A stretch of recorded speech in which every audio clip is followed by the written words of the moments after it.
Brian, what have you thought overall, just kind of through halfway or so of spring? I mean, things are going really well. We we have basically our whole install in, so now it's just cleaning things up. Yeah, I mean, it's trying to get guys a lot of reps and trying to get our full defensive roster up to speed, because initially when we're installing, we're just trying to get guys that really know already what they're doing and have been a part of the defense already, so they're the foundational guys. They show the new guys how to do it, and then these guys now we're trying to get caught up to speed, so you saw a lot of those guys getting a lot more reps today. Any one aspect that you've seen the most growth from practice one until tonight? I guess I'd have to watch the film. I think the understanding of some of our mixed down calls and why we're running them. I think our first group and really deep into our second group understands the reasoning and why we make these calls in certain situations, and they're executing for the most part. We just got to get some of the younger guys and some of the newer guys up to speed, and that's going to come here in the next couple weeks. Coach, with so many new faces in the secondary, talk about like how that group has been coming along, kind of rebuilding that secondary from last year. It's been great. I mean, we got a lot of competition at every position: the free safety, the strong safety, the nickel, and at both corner spots.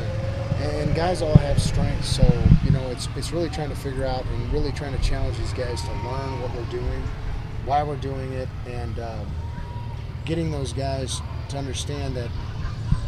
We don't want them to compare themselves to maybe another guy at their position, because I keep telling them, if you're good enough and I feel like, you understand the process and you apply yourself the way that you need to and you're able to do it on the field, we're going to find a role for you and you're going to have a role. So imagine yourself, especially for the newer guys, imagine yourself and who you're going to be a week from now, 2 weeks from now, during the season, when all these calls and our adjustments and our coverage checks and our terminology is all just second nature to you.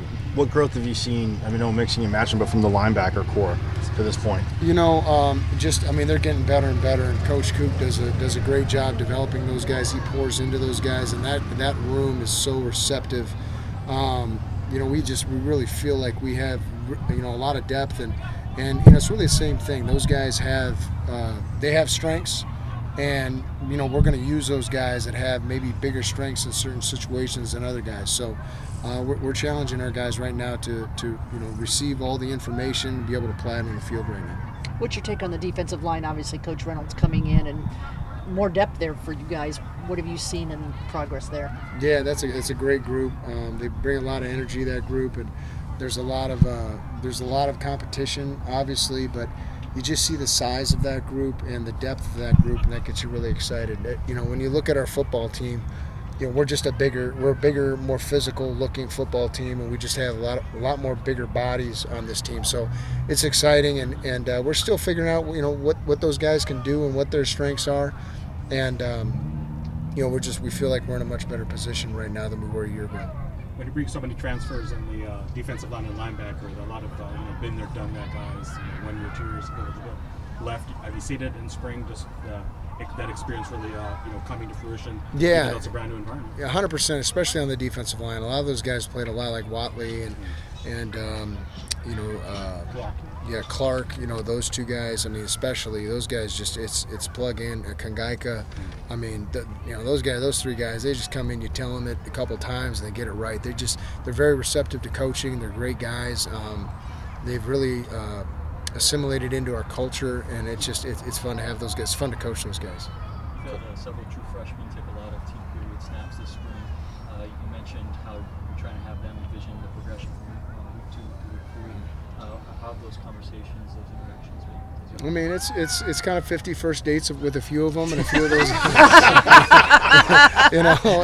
but a few of those guys are, they're very. I mean, a few of those guys they're really, really sharp. I mean, they pick it up, and there's been a couple standouts too, and the rest of those guys we're just patient with, because freshmen, they have it. It's just different. It's different for them.